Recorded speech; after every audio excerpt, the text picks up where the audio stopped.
What makes a war film unforgettable? Is it the thunder of artillery or the quiet after the last bullet fades? These are not just movies, but living testaments to human courage, despair, and redemption. From burning battlefields to shattered dreams, these Oscar-winning masterpieces captured war in ways no documentary ever could. Here are 16 Academy Award-winning war movies you must watch before you die. Number 16, The Hurt Locker, 2008. When Kathryn Bigelow released The Hurt Locker, it exploded like a grenade into modern cinema. It was raw, immediate, and terrifying, capturing the claustrophobic adrenaline of bomb disposal teams in Iraq. Critics hailed it as a masterpiece of tension, yet soldiers who lived it called it too real for comfort. Jeremy Renner's portrayal of a soldier addicted to danger mirrored the fractured psychology of modern warfare, not about patriotism, but obsession. The controversy was fierce. The Pentagon refused full cooperation, worried the film portrayed soldiers as reckless thrill-seekers. Bigelow, however, pushed forward using handheld cameras and deafening silence between detonations to create unbearable realism. Some audiences walked out during early screenings, unable to stomach the anxiety. Behind the scenes, the production was grueling. Filmed in Jordan under desert heat, the crew often faced sandstorms and exhaustion. Bigelow fought studios demanding safer, cleaner war depictions. She refused, insisting that war was messy and personal. The film became the first directed by a woman to win Best Picture and Best Director, making history with shrapnel embedded in its storytelling. Its legacy endures not as a political film, but a human one. The Hurt Locker made audiences feel the pulse of a soldier's heart, moments before it might stop, reminding the world that war never truly ends for those who survive. Number 15.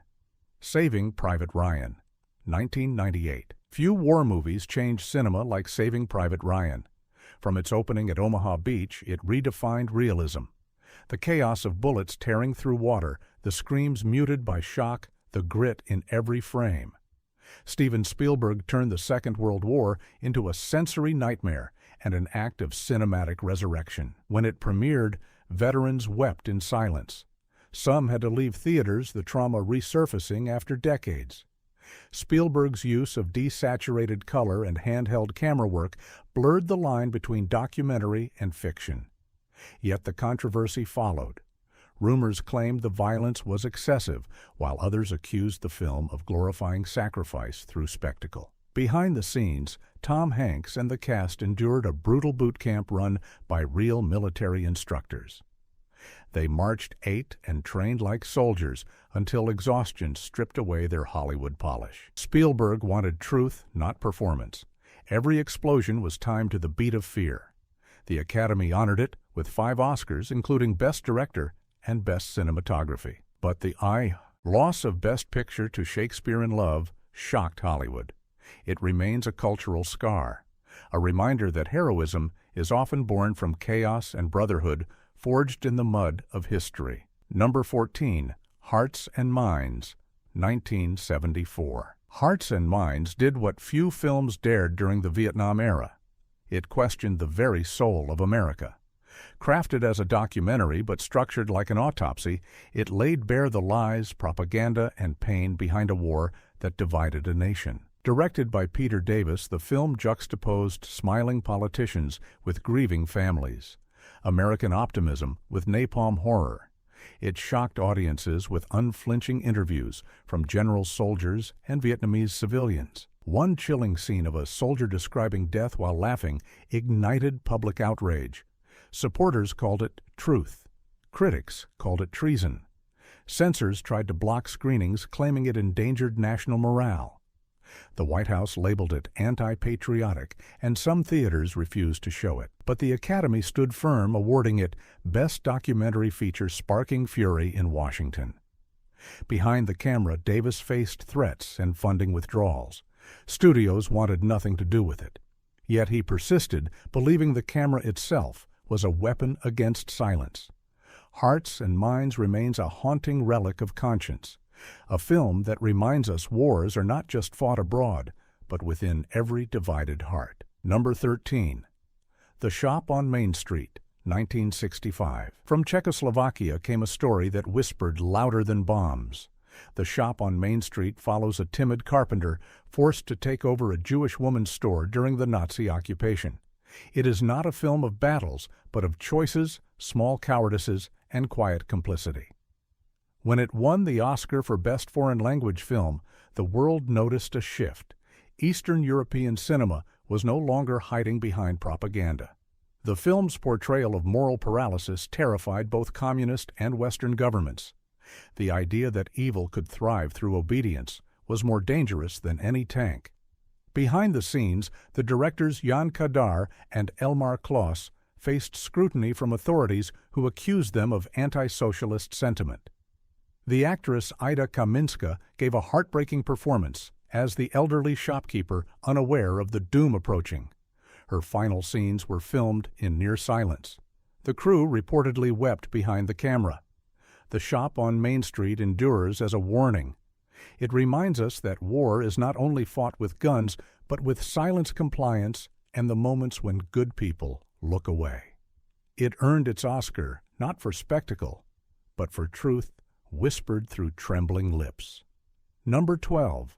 Forbidden Games, 1952. Few war films have ever broken hearts as quietly as Forbidden Games. Directed by René Clément, this French masterpiece strips war of its spectacle and focuses instead on its smallest victims. Set during the German invasion of France, it follows a young orphaned girl named Paulette who befriends a boy named Michel. Together, they create a secret cemetery for dead animals, a fragile sanctuary in a world gone mad. The film was both tender and haunting. Instead of showing tanks and soldiers, Clément explored the innocence that survives amidst ruins. Yet this subtlety made it controversial. French authorities worried it made their people look cowardly during the occupation, while some critics accused Clément of exploiting childhood suffering. Others praised it as one of the most human anti-war statements ever filmed. Behind the scenes, Clément fought endless censorship battles. Religious groups condemned the imagery of children burying crosses as blasphemous.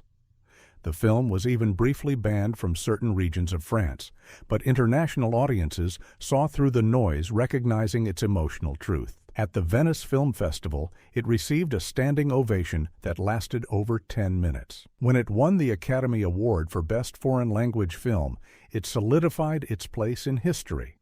Its quiet power became a model for countless later films about war's psychological scars on youth. Today, Forbidden Games remains a painful whisper from history, reminding us that in every conflict it is the innocent who pay the highest price. Number 11.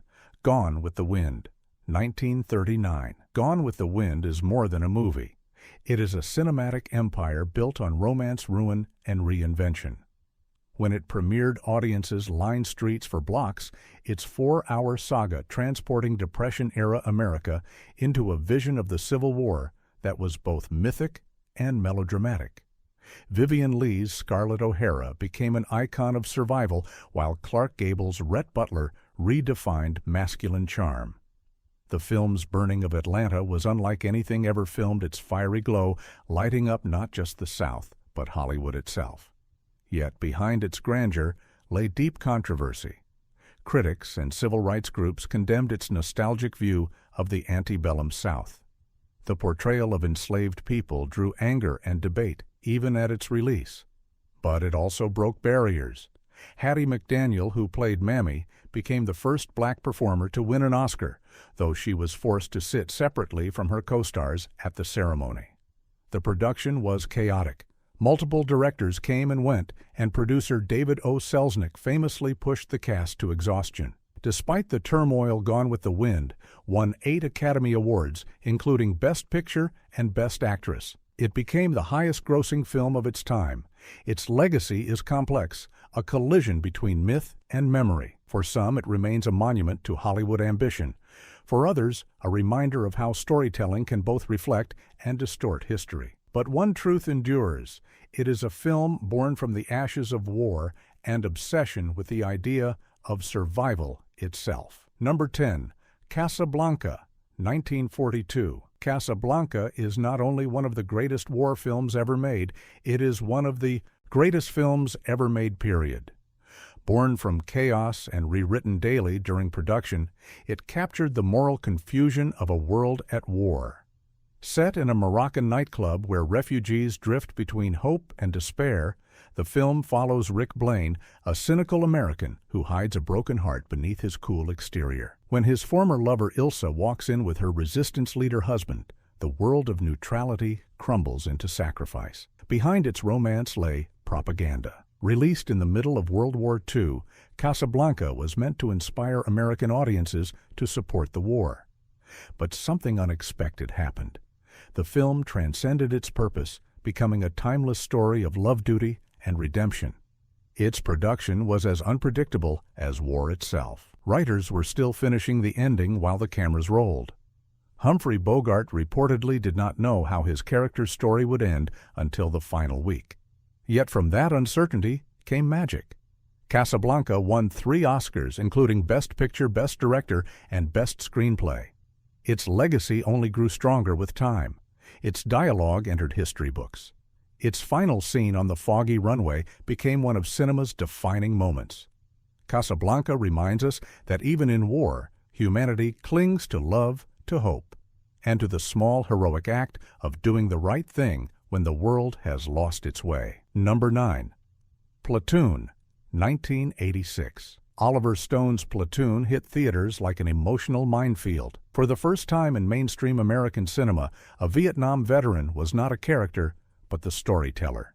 Stone, who fought in Vietnam, crafted a film that stripped away glory and left only chaos. Platoon follows young soldier Chris Taylor as he descends into the moral wilderness of war-torn jungles. There are no heroes, only survivors.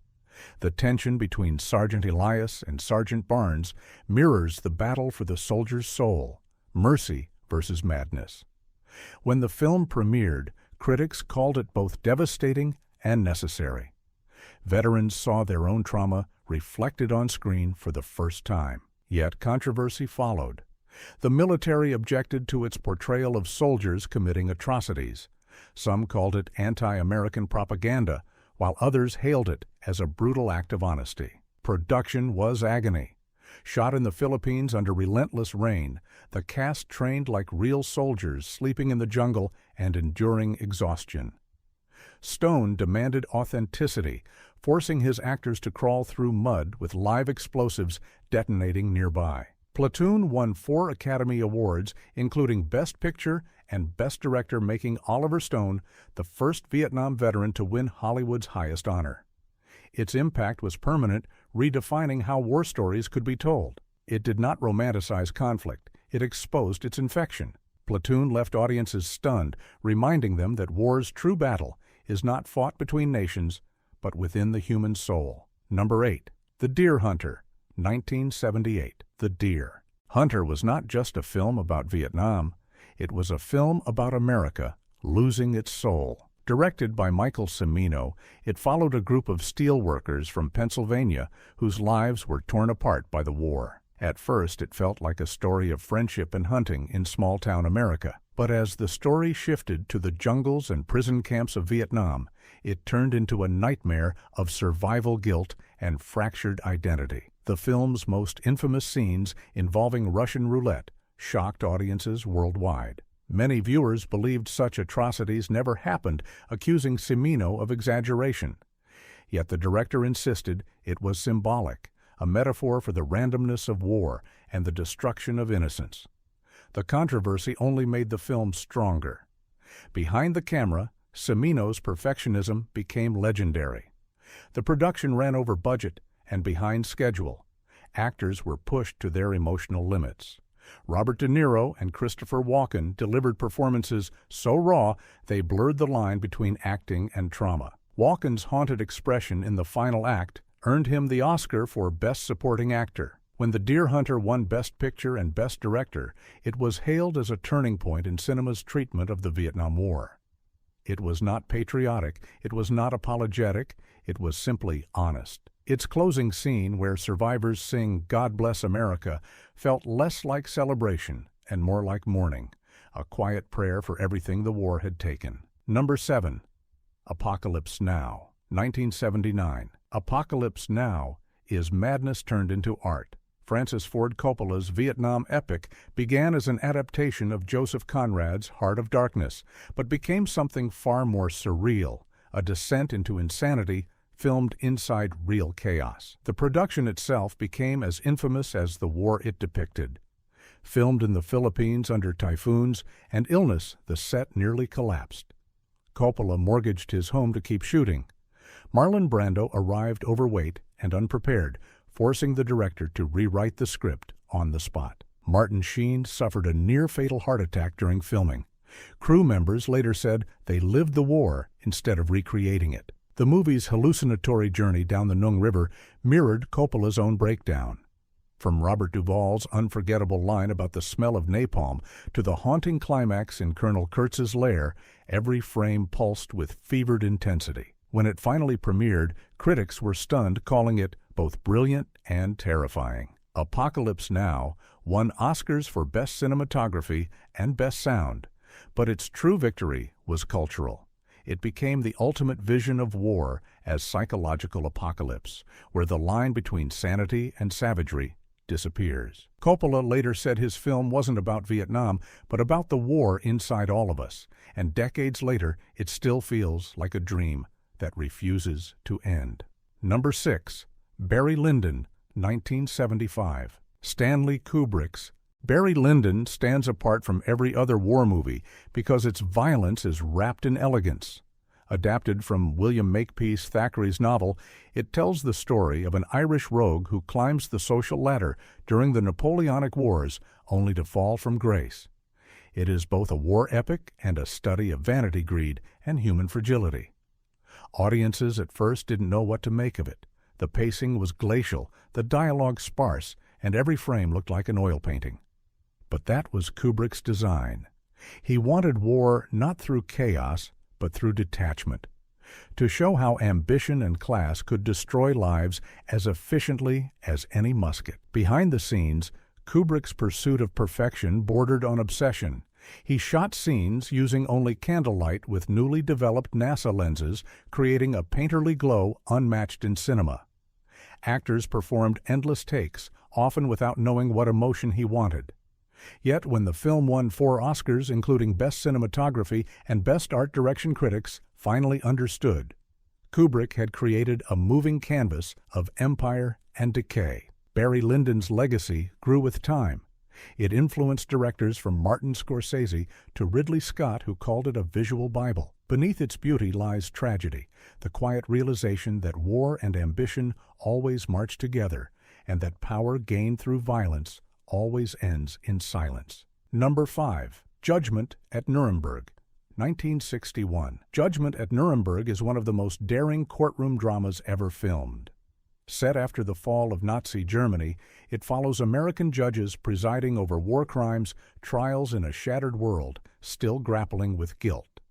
Director Stanley Kramer transformed legal debate into moral warfare, forcing audiences to confront a terrifying question: how far can obedience excuse evil? The film featured an extraordinary cast including Spencer Tracy Burt Lancaster and Maximilian Schell, whose searing performance as a German defense lawyer earned him the Oscar for Best Actor. His speeches defending the indefensible stunned audiences by exposing how easily intellect can twist morality. Behind the scenes, the production faced resistance from German officials who feared reopening old wounds. Some American studios also hesitated, believing audiences were not ready for another confrontation with the Holocaust. Kramer ignored them. He shot scenes in the real city of Nuremberg among ruins that still smelled of ash. Judgment at Nuremberg won 2 Academy Awards, including Best Adapted Screenplay, and its influence went far beyond cinema. It became required viewing in ethics in law courses around the world. The film reminded humanity that justice itself is fragile, and that silence in the face of cruelty is the greatest crime of all. Number 4. Lawrence of Arabia, 1962. David Lean's Lawrence of Arabia is not merely a war film. It is a vast meditation on identity, empire, and madness. When it premiered, critics were stunned by its beauty and overwhelmed by its ambition. Based on the life of British officer T.E. Lawrence, it chronicled one man's role in the Arab Revolt during the First World War.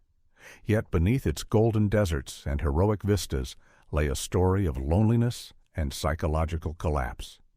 Peter O'Toole's performance as Lawrence was magnetic, a mix of arrogance, brilliance, and fragility.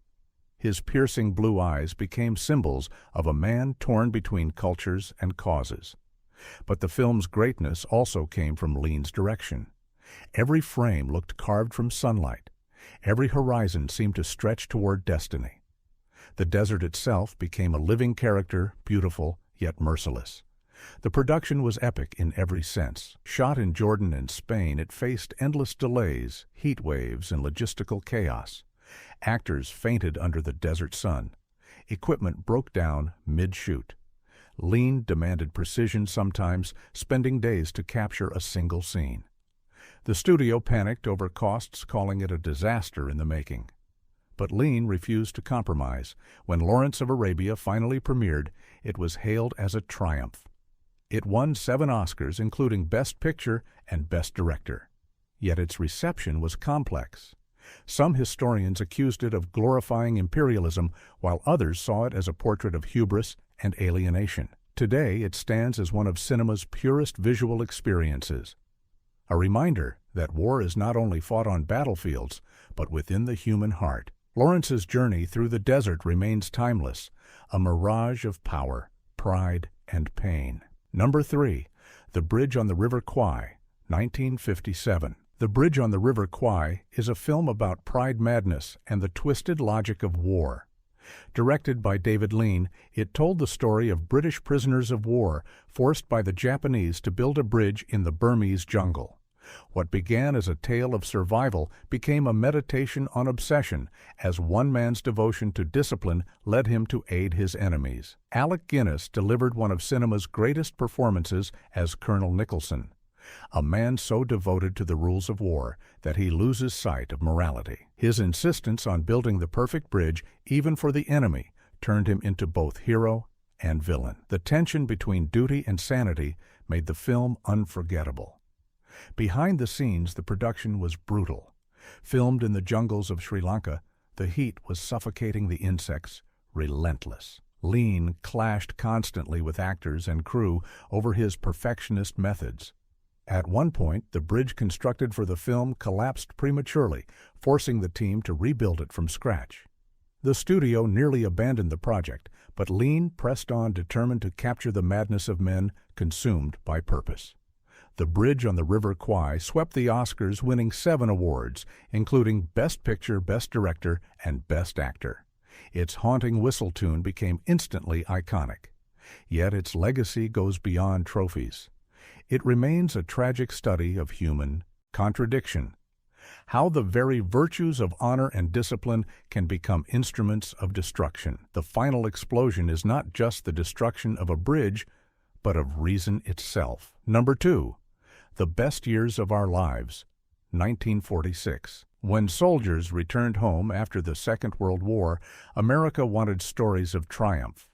What it got instead was The Best Years of Our Lives, a film that dared to tell the truth about the brokenness beneath the parades. Directed by William Wyler himself, a veteran, it followed 3 men returning to civilian life and discovering that peace could hurt more than battle. The film starred Dana Andrews, Frederick March, and Harold Russell, a real-life amputee who had lost both hands in the war. His performance was so authentic that the Academy created a special Oscar just for him before awarding him a second one for Best Supporting Actor. Their stories intertwined through love alienation and silent despair, showing that victory does not erase trauma. Wyler filmed with documentary realism. He shot on real locations, avoiding studio gloss. The result felt intimate and immediate. Audiences wept in theaters because they saw themselves. The veterans, the families, the guilt. The film became a phenomenon, winning 7 Academy Awards, including Best Picture, Best Director, and Best Actor.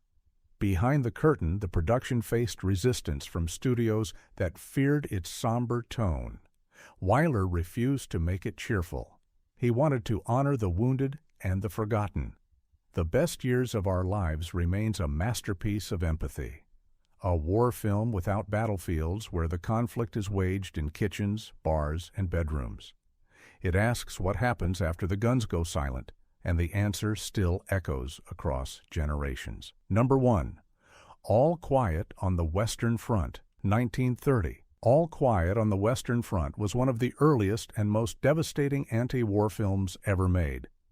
Based on Erich Maria Remarque's novel, it followed German soldiers during the First World War, not as villains, but as young men trapped in a machine that devoured them. It shattered illusions of glory, replacing them with mud fear and futility. When it premiered, audiences were stunned into silence. The realism was unbearable for its time. Trench warfare, gas attacks, and the slow unraveling of youthful innocence. For 1930, it was revolutionary. The film's message transcended nations. No side wins in war, only humanity loses. But its success triggered outrage. In Germany, Nazi groups disrupted screenings, hurling stink bombs and releasing white mice into theaters to stop audiences from watching what they called a pacifist lie. The film was banned soon after. Director Louis Milestone faced threats, and the source novel was publicly burned. Yet outside Germany, it became an anthem for peace and earned the Oscars for Best Picture and Best Director. Behind the camera, Milestone pushed boundaries. He used real veterans as extras, shot handheld sequences decades before it became common, and created some of the earliest tracking shots in cinematic history. Every explosion and scream felt authentic. Nearly a century later, All Quiet on the Western Front remains one of the most haunting portrayals of war ever captured. Its final image, a soldier reaching for a butterfly before being killed, summarized the tragedy of a generation. It is more than a film. It is a warning carved into history, reminding us that war always devours its children. From burning deserts to silent trenches, these 16 Oscar-winning war movies capture not victory, but the cost of being human. They reveal that courage is not found in conquest, but in compassion and survival. Which of these films left its mark on you? Which one made you question what war really means? Share your thoughts below, and remember to like, subscribe, and join us for more untold stories from the shadows of cinema.